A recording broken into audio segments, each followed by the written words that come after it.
ಎಲ್ಲರಿಗೂ ನಮಸ್ಕಾರ. ಹಿಂದಿನ ಸಂಚಿಕೆಯಲ್ಲಿ ಸಮತ್ವದ ಬಗ್ಗೆ ಅಭ್ಯಾಸ ಮಾಡ್ತಾಯಿದ್ವಿ. ಸಮತ್ವವನ್ನು ಹೇಗೆ ರೂಢಿಸ್ಕೋಬೇಕು ನಾವು ಅಂತ. ಯೋಗಿಯಾದವನು ಸೋಲು ಮತ್ತು ಗೆಲುವನ್ನು, ಸುಖ ಮತ್ತು ದುಃಖವನ್ನು ಸಮಾನವಾಗಿ ಸ್ವೀಕರಿಸ್ತಾನೆ.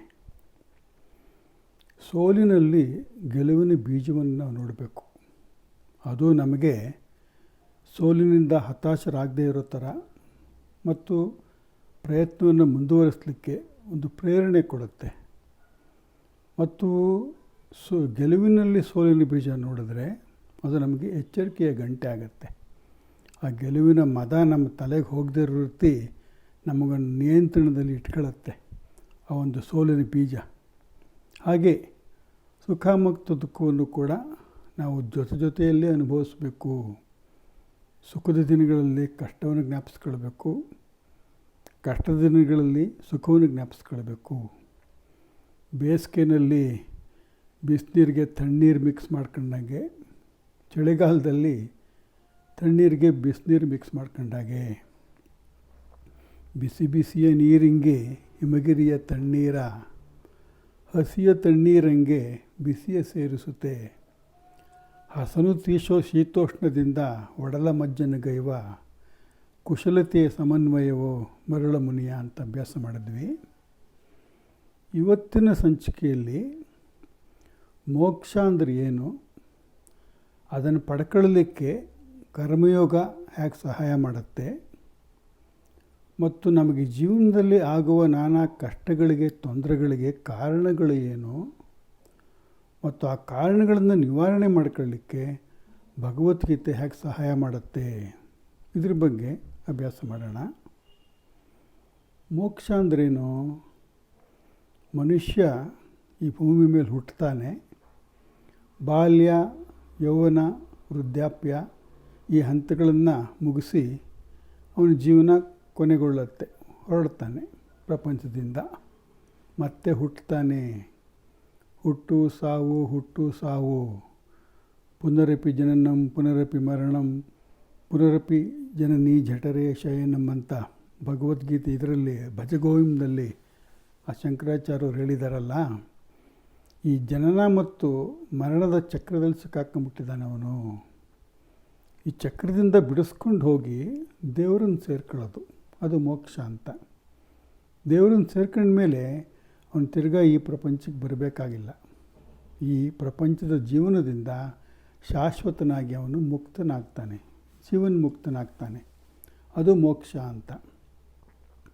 ಈ ಕರ್ಮಯೋಗದಿಂದ ಮೋಕ್ಷಕ್ಕೆ ಯಾವ ರೀತಿ ಸಹಾಯ ಆಗುತ್ತೆ ನೋಡಿ. ಮೋಕ್ಷ ಪಡ್ಕೊಳ್ಳಿಕ್ಕೆ ಒಂದು ಮುಖ್ಯವಾದ ಅರ್ಹತೆ ಅಂತ ಹೇಳಿದ್ರೆ ಮನಸ್ಸು ಶುದ್ಧವಾಗಿರಬೇಕು, ಮನಸ್ಸು ತಿಳಿಯಾಗಿರಬೇಕು, ಚಿತ್ತಶುದ್ಧಿ. ಕರ್ಮಯೋಗದಿಂದ ಈ ಚಿತ್ತಶುದ್ಧಿ ಬರುತ್ತೆ ನಮಗೆ. ಅದು ಹೇಗೆ ನೋಡಿ, ಒಂದು ತೊಟ್ಟಿನಲ್ಲಿ ನೀರಿದೆ. ಆ ತೊಟ್ಟಿ ಕೆಳಗಡೆ ಒಂದು ಚಿನ್ನದ ನಾಣ್ಯ ಇದೆ. ನೀರು ತಿಳಿಯಾಗಿದ್ದರೆ ಆ ಚಿನ್ನದ ನಾಣ್ಯ ನಮಗೆ ಕಾಣುತ್ತೆ. ನೀರು ಬಗ್ಗಡ ಆಗಿದ್ದರೆ ಚಿನ್ನದ ನಾಣ್ಯ ಕಾಣೋದಿಲ್ಲ. ಈ ತೊಟ್ಟಿನೇ ನಮ್ಮ ದೇಹ, ಆ ಚಿನ್ನದ ನಾಣ್ಯ ಆತ್ಮ, ಈ ನೀರು ನಮ್ಮ ಮನಸ್ಸು ತಿಳಿಯಾಗಿದ್ದರೆ ಆವಾಗ ನಮ್ಗೆ ಆತ್ಮದರ್ಶನ ಆಗುತ್ತೆ, ಆತ್ಮಸಂತೋಷ ಸಿಗುತ್ತೆ, ಅದು ಮುಕ್ತಿಗೆ ದಾರಿ. ಮನಸ್ಸು ಬಗ್ಗಡ ಆಗೋದು ಅಂದ್ರೇನು? ಕಲ್ಮಶಗಳಿಂದ, ನಮ್ಮ ಕೆಟ್ಟ ಗುಣಗಳಿಂದ ಆ ಮನಸ್ಸು ಬಗ್ಗಡ ಆಗುತ್ತೆ. ಕೆಟ್ಟ ಗುಣಗಳು ಅಂದರೆ ಯಾವುದು? ಕಾಮ, ಕ್ರೋಧ, ಲೋಭ, ಮೋಹ, ಮದ, ಮಾತ್ಸರ್ಯ. ಇವು ನಮ್ಮ ಶತ್ರುಗಳು, 6 ಶತ್ರುಗಳು. ಹರಿಷಡ್ವರ್ಗಗಳು ಅಂತಾರೆ. ಹರಿ ಅಂದರೆ ಶತ್ರು. ಈ ಹರಿಷಡ್ವರ್ಗಗಳು ನಮ್ಮ ಮನಸ್ಸು ಅನ್ನೋ ನೀರನ್ನು ಬಗ್ಗಡ ಮಾಡುತ್ತೆ. ಆ ಆತ್ಮ ನಮಗೆ ಕಾಣದೇ ಇರೋ ಥರ ಮಾಡುತ್ತೆ. ಇದನ್ನು ನಾವು ಜಯಿಸೋದು ಹೇಗೆ? ಮನಸ್ಸನ್ನು ತಿಳಿ ಮಾಡ್ಕೊಳ್ಳೋದು ಹೇಗೆ ನೋಡಿ. ಯಾರ ಮನಸ್ಸಿನಲ್ಲಿ ಕೋಪ, ದ್ವೇಷ, ಅಸೂಯೆ, ದುರಾಸೆ, ದುರ್ಬುದ್ಧಿ ಇರುತ್ತೋ ಅವನಿಗೆ ದೈವ ಸಾಕ್ಷಾತ್ಕಾರ ಆಗೋದು ಸಾಧ್ಯವೇ ಇಲ್ಲ. ಇದನ್ನು ಈ ಕಲ್ಮಶಗಳಿಂದ ನಾವು ಹೇಗೆ ಮುಕ್ತರಾಗಬೇಕು ಅಂದರೆ ಮೊದಲು ಕಾಮ ಆಸೆಯನ್ನು ನಾವು ಜಯಿಸಬೇಕು. ಆಸೆಯೇ ದುಃಖಕ್ಕೆ ಕಾರಣ ಅಂತ ಗೌತಮ ಬುದ್ಧ ಹೇಳಿದಾರಲ್ಲ. ಕಾಮ, ಈ ಕಾಮದಿಂದನೇ ಬೇರೆ ಎಲ್ಲ ನಮಗೆ ಬರೋದು. ಆಸೆ, ನಾವು ಆಸೆ ಪಡ್ತೀವಿ, ಅದು ನಮಗೆ ಸಿಗತ್ತೆ, ನಮ್ಗೆ ಖುಷಿಯಾಗತ್ತೆ. ಸಿಗದೆ ಹೋದರೆ ಕೋಪ ಆಗತ್ತೆ. ಅದು ನಮ್ಮಲ್ಲೇ ಇರಬೇಕು ಅಂತ ನಾವು ಆಸೆ ಪಡ್ತೀವಿ. ಅದು ನಂದು ಅಂತ ಅನಿಸುತ್ತೆ, ಮೋಹ ಬೆಳೆಯುತ್ತೆ ಅದ್ರ ಬಗ್ಗೆ. ಬೇರೆಯವರು ಸಿಕ್ಬಿಟ್ರೆ ಅದು ದ್ವೇಷ ಆಗತ್ತೆ ನಮಗೆ. ಸೊ ಒಂದು ಬೇರೆ 5 ಅರಿಷಡ್ವರ್ಗಗಳಿಗೆ ಈ ಆಸೆಯೇ ಮುಖ್ಯ ಕಾರಣ. ಕಾಮ, ಕಾಮದಿಂದ ಕ್ರೋಧ, ಲೋಭ, ಮೋಹ, ಮದ, ಮಾತ್ಸರ್ಯ. ಕಾಮವನ್ನು ನಾವು ಜಯಿಸ್ಬಿಟ್ರೆ ಇನ್ನು 5 ಜಯಿಸಿದಾಗೇ. ಈ ಕಾಮ ಅನ್ನೋದು ರೈಲ್ವೆ ಇಂಜಿನ್ ಇದ್ದಾಗೆ, ಇನ್ನು 5 ಬೋಗಿಗಳಿದ್ದಾಗೆ. ನಾವು ಇಂಜಿನ್ನ ತಡೆಗಟ್ಬಿಟ್ರೆ ಬೋಗಿಗಳು ಸಹಜವಾಗಿ ಬರೋದೇ ಅಲ್ಲ ಜೊತೆಗೆ. ಅದರಿಂದ ಆಸೆ, ಕಾಮವನ್ನು ಜಯಿಸಬೇಕು. ಇನ್ನೂ 5 ಕಟ್ಟುಗುಣಗಳಿಗೆ ಈ ಕಾಮನೇ ಕಾರಣ. ಈ ಕರ್ಮಯೋಗದಲ್ಲಿ ನಿಷ್ಕಾಮಯೋಗ, ಕಾಮವನ್ನು ಜಯಿಸೋದು ಕರ್ಮಯೋಗದ ಮುಖ್ಯವಾದ ಉದ್ದೇಶ. ಕಾಮವನ್ನು ಹತೋಟಿಲಿಟ್ಕೊಳ್ಳೋದು. ಆದ್ದರಿಂದ ಕರ್ಮಯೋಗದಿಂದ ನಾವು ಕಾಮವನ್ನು ಜಯಿಸ್ತೀವಿ, ಎಲ್ಲ ಅರಿಷಡ್ವರ್ಗಗಳಿಂದ ದೂರ ಆಗ್ತೀವಿ. ಈ ಅರಿಷಡ್ವರ್ಗಗಳೇ ನಮ್ಮ ಮನಸ್ಸು ನೀರನ್ನು ಬಗ್ಗಡ ಮಾಡೋದು. ನೀರು ತಿಳಿಯಾಗತ್ತೆ, ಆವಾಗ ನಮಗೆ ಆತ್ಮದರ್ಶನ ಆಗತ್ತೆ. ಕರ್ಮಯೋಗದಿಂದ ಚಿತ್ತಶುದ್ಧಿ. ಚಿತ್ತಶುದ್ಧಿ ಮೋಕ್ಷಕ್ಕೆ ಬೇಕಾದ ಪೂರ್ವ ಸಿದ್ಧತೆ ಮತ್ತು ಪೂರ್ವ ಅರ್ಹತೆ. ಈ ರೀತಿ ಕರ್ಮಯೋಗ ನಮಗೆ ಸಹಾಯ ಮಾಡುತ್ತೆ. ಇವಾಗ ಕರ್ಮಯೋಗದ ಬಗ್ಗೆ ಬಹಳಷ್ಟು ಅಭ್ಯಾಸ ಮಾಡಿದ್ವಿ. ಇವಾಗ ಅದನ್ನು ಮುಕ್ತಾಯ ಮಾಡೋ ಸಮಯ ಬರ್ತಾ ಇದೆ. ಮುಂದೆ ನಾವು ಭಗವದ್ಗೀತೆಯನ್ನು ಒಂದು ಅಧ್ಯಾಯದ ಪ್ರಕಾರ ಅಭ್ಯಾಸ ಮಾಡೋಕ್ಕೆ ಹೋದಾಗ ಇದ್ರ ಬಗ್ಗೆ ಭಾಳ ವಿವರವಾಗಿ ನಾವು ಅಭ್ಯಾಸ ಮಾಡೋದಿದೆ. 3ನೇ ಅಧ್ಯಾಯ ಕರ್ಮಯೋಗ, 4ನೇ ಅಧ್ಯಾಯ ಜ್ಞಾನಯೋಗ, 5ನೇ ಅಧ್ಯಾಯ ಸನ್ಯಾಸ ಯೋಗ ಮತ್ತು 2ನೇ ಅಧ್ಯಾಯ ಸಾಂಖ್ಯಯೋಗ. ಇದರಲ್ಲೆಲ್ಲ ಕರ್ಮದ ಬಗ್ಗೆನೇ ಇದೆ. ಮುಖ್ಯವಾಗಿ ಕರ್ಮಯೋಗ 3ನೇ ಅಧ್ಯಾಯ, ಅದರ ಜೊತೆಗೆ ಈ ಜ್ಞಾನಯೋಗ, ಸನ್ಯಾಸ ಯೋಗ, ಕರ್ಮಯೋಗದ ವಿಸ್ತರಣೆ ಅಂತ ಹೇಳ್ಬೋದು. ಸಾಂಖ್ಯ 2ನೇ ಅಧ್ಯಾಯದಲ್ಲೂ ಕೂಡ ಕರ್ಮದ ಬಗ್ಗೆ ಇದೆ. ಒಟ್ಟೊಂದು 130-140 ಶ್ಲೋಕಗಳಿವೆ. ಅದರಲ್ಲಿ ಕೊನೆ ಪಕ್ಷ ಒಂದು 25-30 ಶ್ಲೋಕಗಳನ್ನ ನಾವು ಅಭ್ಯಾಸ ಮಾಡಲೇಬೇಕು. ಮುಂದೆ ಕರ್ಮಯೋಗ ಅಭ್ಯಾಸ ಮಾಡಿದಾಗ ಅದನ್ನು ನಾವು ತಗೊಳ್ಳೋಣ. ಈಗ ಸದ್ಯಕ್ಕೆ ಕರ್ಮಯೋಗ ಇಲ್ಲಿಗೆ ನಿಲ್ಲಿಸೋಣ. ನಾನು ಮೊದಲನೇ ಸಂಚಿಕೆಯಲ್ಲೇ ಒಂದು ಪ್ರಶ್ನೆ ಹಾಕಿದ್ದೆ. ಈ ಭಗವದ್ಗೀತೆಯಿಂದ ನಮಗೆ ಏನು ಪ್ರಯೋಜನ ಆಗುತ್ತೆ, ಆ ಪ್ರಯೋಜನ ಹೇಗಾಗತ್ತೆ ಅಂತ. ಮೊದಲನೇದು, ನಮಗೆ ಕರ್ಮೋಪದೇಶ ಸಿಗುತ್ತೆ, ನಾವು ಕೆಲಸವನ್ನು ಹೇಗೆ ಮಾಡಬೇಕು ಅಂತ. ಅದು ಮೊದಲನೇ ಪ್ರಯೋಜನ. ಅದರ ಬಗ್ಗೆ ಈ 3-4 ಸಂಚಿಕೆಗಳಲ್ಲಿ ವಿವರವಾಗಿ ಅಭ್ಯಾಸ ಮಾಡಿದ್ದೀವಿ. ಇನ್ನು 2ನೇ ಪ್ರಯೋಜನ ಏನು ಅಂದರೆ, ನಮಗೆ ಜೀವನದಲ್ಲಿ ಕಷ್ಟಗಳು, ತೊಂದರೆಗಳು ಬರುತ್ತೆ. ಅದಕ್ಕೆ ಕಾರಣಗಳೇನು ಮತ್ತು ಆ ಕಾರಣಗಳನ್ನು ನಿವಾರಣೆ ಮಾಡ್ಕೊಳ್ಳೋದಕ್ಕೆ ಭಗವದ್ಗೀತೆ ಯಾವ ರೀತಿ ಸಹಾಯ ಮಾಡುತ್ತೆ. ನೋಡಿ, ನಮಗೆ ಜೀವನದಲ್ಲಿ ನಾನಾ ರೀತಿಯ ಕಷ್ಟಗಳು, ತೊಂದರೆಗಳು ಬರುತ್ತೆ. ಅದು ಮುಖ್ಯವಾಗಿ ಒಂದು 5-6 ಕಾರಣಗಳಿವೆ. ಮೊದಲನೇದು ರಾಗ, ಮೋಹ, ಭಯ, ಶೋಕ, ಅಜ್ಞಾನ ಮತ್ತು ನಮ್ಮ ತಪ್ಪಾದ ಆದ್ಯತೆಗಳು ಜೀವನದಲ್ಲಿ, ರಾಂಗ್ ಪ್ರಯಾರಿಟೀಸು, ಮತ್ತು ನಾವು ಮಾಡ್ತಕ್ಕಂಥ ತಪ್ಪಾದ ಕೆಲಸಗಳು. ಇದರಿಂದ ನಮಗೆ ತೊಂದರೆ ಬರೋದು. ನಮ್ಮ ತೊಂದರೆಗೆ ನಾವೇ ಕಾರಣ, ಬಹುಭಾಗ ನಾವೇ ಕಾರಣ. ಒಂದೊಂದಾಗೆ ತಗೊಳ್ಳೋಣ ಯಾವ ರೀತಿ ಅದು ನಮಗೆ ತೊಂದರೆ ಮಾಡುತ್ತೆ ಅಂತ. ರಾಗ ಅಂದರೆ ಅಟ್ಯಾಚ್ಮೆಂಟು, ನಾನು, ನನ್ನದು ಅನ್ನೋದು, ಮಮಕಾರ ಮತ್ತು ಅಹಂಕಾರ. ಈ ಮಮಕಾರದಿಂದ ಭಾಳ ತೊಂದರೆ ಆಗತ್ತೆ ನಮಗೆ. ಮಮ ಅಂದರೆ ನನ್ನದು, ಮಮ ಅಂದರೆ ನನ್ನದಲ್ಲ ಅಂತ. ಮಮ ಅಂದರೆ ಈ ಪ್ರಪಂಚ ಹಗ್ಗ ಆಗತ್ತೆ, ನಮ್ಮನ್ನು ಕಟ್ಟಾಕ್ಬಿಡುತ್ತೆ. ಮಮ ಅಂದರೆ ಹೂವಿನ ಹಾರ ಆಗತ್ತೆ. ಈ ಪ್ರಪಂಚವನ್ನು ಹಗ್ಗ ಮಾಡ್ಕೊಳ್ಳೋದೋ ಅಥವಾ ಹಾರ ಮಾಡ್ಕೊಳ್ಳೋದೋ ನಮಗೆ ಬಿಟ್ಟಿದ್ದು. ಆದಷ್ಟು ಈ ಮಮಕಾರವನ್ನು ಕಮ್ಮಿ ಮಾಡ್ಕೊಳ್ಬೇಕು, ಅದರಿಂದ ಬಹಳ ತೊಂದರೆ ಆಗುತ್ತೆ. ನೋಡಿ, ಕ್ಷಣವೊಂದರೊಳೆ ಪೂರ್ತಿ ಕೊಲ್ಲುವುದು ಯಮಶೂಲ, ಕ್ಷಣವನುಕ್ಷಣ ಕೊಲ್ಲುವುದು ಮೋಹ ಮಮತೆ. ಕುಣಿಕೆಯನ್ನು ನಿನ್ನ ಕೊರಳಿಗೆ ಹೂಡಿ ಚಿರಕಾಲ, ಅಣುವಣುವೇ ಬಿಗಿಯುವ ಮಂಕುತಿಮ್ಮ, ಅಣುವಣುವೇ ಬಿಗಿಯುವ ಮಂಕುತಿಮ್ಮ. ಈ ಮೋಹ ಅನ್ನೋದು ಬಹಳ ತೊಂದರೆ ಕೊಡುತ್ತೆ. ಅದು 181ನೇ ಮಂಕುತಿಮ್ಮನ ಕಗ್ಗ, 181. ನೋಡಿ, ಕ್ಷಣವೊಂದರೊಳೆ ಪೂರ್ತಿ ಕೊಲ್ಲುವುದು ಯಮಶೂಲ. ಯಮನ ಶೂಲ ಒಂದು ಕ್ಷಣದಲ್ಲಿ ಪ್ರಾಣ ಹಾರಿಸ್ಕೊಂಡು ಹೋಗ್ಬಿಡುತ್ತೆ. ಕ್ಷಣವನುಕ್ಷಣ ಕೊಲ್ಲುವುದು ಮೋಹ ಮಮತೆ. ಕುಣಿಕೆಯನ್ನು ನಿನ್ನ ಕೊರಳಿಗೆ ಹೂಡಿ ಚಿರಕಾಲ, ಅಣುವಣುವೇ ಬಿಗಿಯುವ ಮಂಕುತಿಮ್ಮ. Those whom you love most will hurt you most ಅಂತಾರೆ. ನಾವು ಯಾರನ್ನು ಹೆಚ್ಚಾಗಿ ಪ್ರೀತಿಸ್ತೀವೋ ಅವರಿಂದಲೇ ನಮಗೆ ಹೆಚ್ಚಾಗಿ ನೋವು ಬರೋದು. ಅವರು ನಮ್ಮಿಂದ ಬೇರೆಯಾದಾಗ, ತಾತ್ಕಾಲಿಕವಾಗಿ ಅಥವಾ ಶಾಶ್ವತವಾಗಿ ಮೇಲೆ ಹೋದಾಗ. ಅದರಿಂದ ಆದಷ್ಟು ಈ ಮೋಹ ಮಮಕಾರ ಅಹಂಕಾರ ಕಡಿಮೆ ಮಾಡ್ಕೊಳ್ಬೇಕು. ಈ ರಾಗದಿಂದ ಅಟ್ಯಾಚ್ಮೆಂಟು, ಮೋಹ, ಇದು ನಮ್ಮ ಅನೇಕ ತೊಂದರೆಗಳಿಗೆ ಕಾರಣ ಆಗುತ್ತೆ. ಅದು ಒಂದು. ಇನ್ನೊಂದು, ಈ ಪ್ರಪಂಚದ ಅನುಭವಗಳೆಲ್ಲ ನಮಗೆ ದುಃಖ ಉಂಟು ಮಾಡುತ್ತೆ. ಈ ಪ್ರಪಂಚದ ಅನುಭವಗಳಲ್ಲಿ 3 ಮುಖ್ಯವಾದ ಗುಣಗಳಿದೆ. ಅದೇನು ಅಂದರೆ, ಅದು ಬಂಧಕ. ಅದು ನಮ್ಮನ್ನು ಈ ಪ್ರಪಂಚಕ್ಕೆ ಬಂಧಿಸಿಬಿಡುತ್ತೆ. ಮತ್ತು ಅದು ಅತೃಪ್ತಿಕರ ಮತ್ತು ದುಃಖ ಮಿಶ್ರಿತ. ಲೋಕಂ ಶೋಕಹತಂ ಚ ಸಮಸ್ತಂ ಅಂತ ಭಜಗೋವಿಂದನಲ್ಲಿ ಹೇಳಿದ್ದಾರೆ ಆದಿಶಂಕರಾಚಾರ್ಯರು. ಲೋಕಂ ಶೋಕಹತಂ ಚ ಸಮಸ್ತಂ. The sorrow is the part of life and smiling in sorrow is the art of life. And Gita teaches you that art. ಕಷ್ಟದಲ್ಲೂ ಕೂಡ, ಸಮಸ್ಯೆಯಲ್ಲೂ ಕೂಡ ಯಾವ ರೀತಿ ನಗ್ತಾ ಇರಬೇಕು ಸಮತ್ವದಿಂದ ಅನ್ನೋದನ್ನು ಗೀತೆಯಿಂದ ನಾವು ಕಲಿಬೇಕು.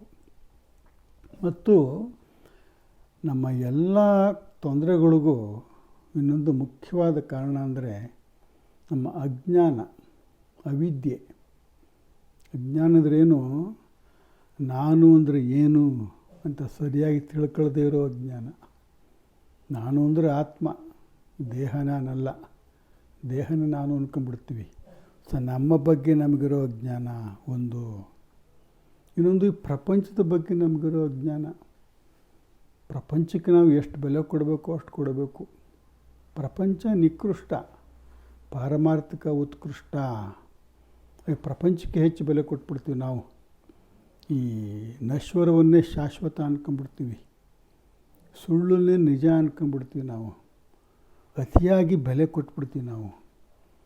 ಈ ಪ್ರಪಂಚದ ವಸ್ತುಗಳ, ವಿಷಯಗಳ, ವ್ಯಕ್ತಿಗಳ, ವ್ಯವಹಾರಗಳ ನಶ್ವರತೆ ಮತ್ತು ನಿಷ್ಪ್ರಯೋಜಕತೆ ಬಗ್ಗೆ ನಮಗೆ ಗೊತ್ತಿರೋದಿಲ್ಲ. ಎಷ್ಟೋ ಸರ್ತಿ ನಾವು ತಪ್ಪುಗಳು ಮಾಡ್ತೀವಿ, ಬಹಳ ತಪ್ಪು ಮಾಡ್ತೀವಿ.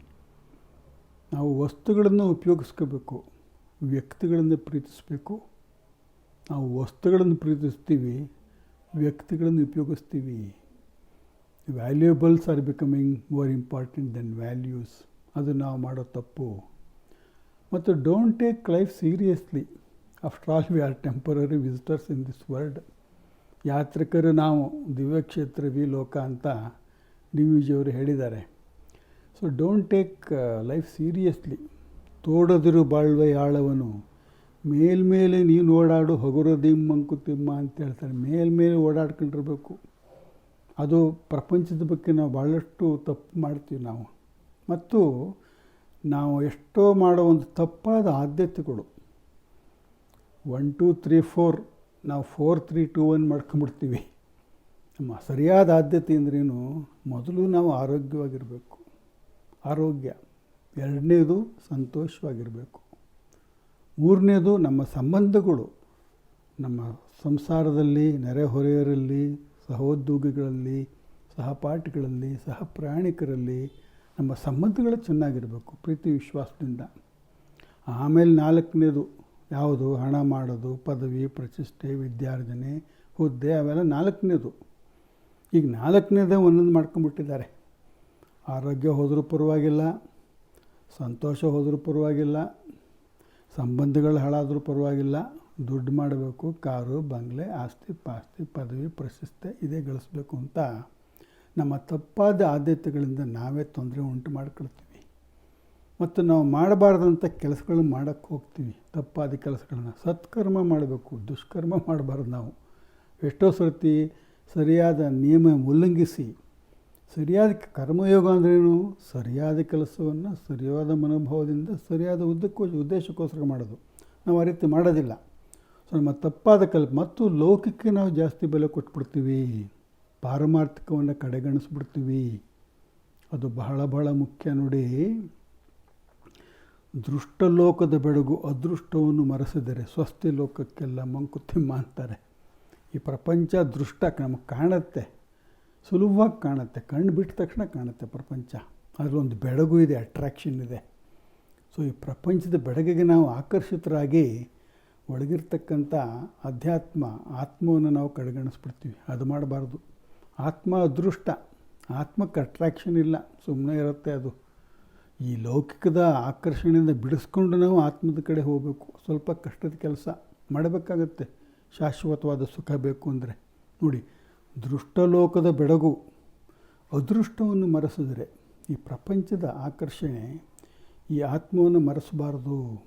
ದೃಷ್ಟಲೋಕದ ಬೆಳಗು ಅದೃಷ್ಟವನ್ನು ಮರೆಸಿದರೆ ಸ್ವಸ್ತಿ ಲೋಕಕ್ಕೆಲ್ಲ ಮಂಕುತಿಮ್ಮ. 884ನೇ ಪದ್ಯ.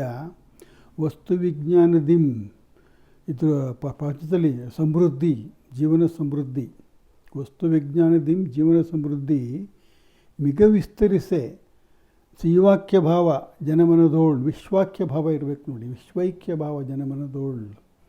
ವಸ್ತು ವಿಜ್ಞಾನದಿಂ ಜೀವನ ಸಮೃದ್ಧಿ ಮಿಗ ವಿಸ್ತರಿಸಿ ವಿಶ್ವೈಕ್ಯ ಭಾವ ಜನಮನದೋಳ್. ದೃಷ್ಟಲೋಕದ ಬೆಳಗು ಅದೃಷ್ಟವನ್ನು ಮರೆಸಿದರೆ ಸ್ವಸ್ತಿ ಲೋಕಕ್ಕೆಲ್ಲ ಮಂಕುತಿಮ್ಮ. ಈ ವಸ್ತು ವಿಜ್ಞಾನದಿಂದ ಅನೇಕ ಅನುಕೂಲಗಳಾಗಿದೆ ನಮಗೆ. Lot of materialistic comforts. ಅದರಿಂದ ಆಕರ್ಷಿತರಾಗಿ ನಾವು ಆತ್ಮವನ್ನು ಬಿಡ್ತಾ ಇದ್ದೀವಿ.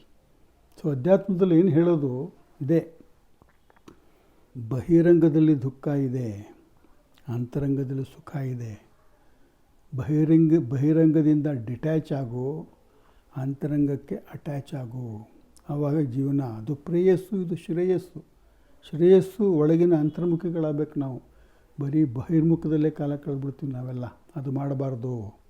ನಮ್ಮ ತೊಂದರೆಗಳಿಗೆ ಏನೇನು ಕಾರಣ ಅಂದರೆ ರಾಗ, ಮೋಹ, ಭಯ, ಶೋಕ, ಅಜ್ಞಾನ, ಅದೇ ಕಾರಣ. ಭಗವದ್ಗೀತೆಯ ಉಪದೇಶದಿಂದ ಈ ಕಾರಣಗಳೆಲ್ಲ ನಿವೃತ್ತಿ ಆಗುತ್ತೆ. ಮೋಹ, ಶೋಕ, ಭಯ, ರಾಗ ನಿವೃತ್ತಿ, ಅವಿದ್ಯಾ ನಿವೃತ್ತಿ. ಅವಿದ್ಯೆ, ಅಜ್ಞಾನ ಅಂದರೆ ಕತ್ತಲು, ವಿದ್ಯೆ ಅಂದರೆ ಬೆಳಕು. ಭಗವದ್ಗೀತೆಯ ಬೆಳಕು ಬಂದ ಮೇಲೆ ಈ ಅಜ್ಞಾನವನ್ನು ಕತ್ತಲೆ ಹೋಗುತ್ತೆ. ಇದರಿಂದ ಆಗೋ ತೊಂದರೆಗಳಿಂದ ನಾವು ಮುಕ್ತರಾಗ್ತೀವಿ. ಅದು ಆ ರೀತಿ ನಮಗೆ ಭಗವದ್ಗೀತೆ ಸಹಾಯ ಮಾಡುತ್ತೆ. ಇಷ್ಟು ಸಾಕು ಇಂಟ್ರೊಡಕ್ಷನ್ನು. ಇನ್ನು ಮುಂದಿನ ಸಂಚಿಕೆಯಿಂದ ಭಗವದ್ಗೀತೆಯ ಬಗ್ಗೆ, ಭಗವದ್ಗೀತೆ ಅಂದರೆ ಏನು, ಅದರಲ್ಲಿರೋ ಮುಖ್ಯವಾದ ವಿಷಯ ಏನು, ಮತ್ತು ಭಗವದ್ಗೀತೆಯ ಅವಶ್ಯಕತೆ, ಪ್ರಸ್ತುತತೆ ಮತ್ತು ಪ್ರಾಮುಖ್ಯತೆಯನ್ನು ನಮ್ಮ ಜೀವನಕ್ಕೆ, ಇದನ್ನು ವಿವರವಾಗಿ ನಾವು ಅಭ್ಯಾಸ ಮಾಡೋಣ ಮುಂದಿನ ಸಂಚಿಕೆಯಿಂದ. ಈ ಸಂಚಿಕೆ ಮುಗಿಸೋದ್ರೊಳಗೆ ಒಂದು 2-3 ವಿಷಯಗಳು ನಮಗೆ ಹೇಳಬೇಕು. ಒಂದೇನೆಂದರೆ, ನಾನು ಹೇಳುವ ವಿಷಯಗಳ ಬಗ್ಗೆ ಯಾರಿಗಾದರೂ ಏನಾದರೂ ಸಂದೇಹ ಅಥವಾ ಪ್ರಶ್ನೆ ಇದ್ದರೆ ಅದನ್ನು ಈ ಕಾಮೆಂಟ್ ಸೆಕ್ಷನಲ್ಲಿ ನೀವು ಸೂಚಿಸ್ಬೋದು. ಅದನ್ನು ನಾನು ಆಮೇಲೆ ಓದ್ತೀನಿ.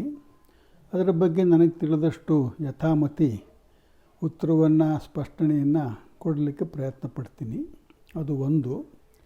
ಎರಡನೇದು, ವಾರಕ್ಕೆ 2 ಬಾರಿ ಈ ವಿಡಿಯೋ ಅಪ್ಲೋಡ್ ಮಾಡಬೇಕು ಅಂದ್ಕೊಂಡಿದ್ದೀನಿ, ಸೋಮವಾರ ಮತ್ತು ಗುರುವಾರ.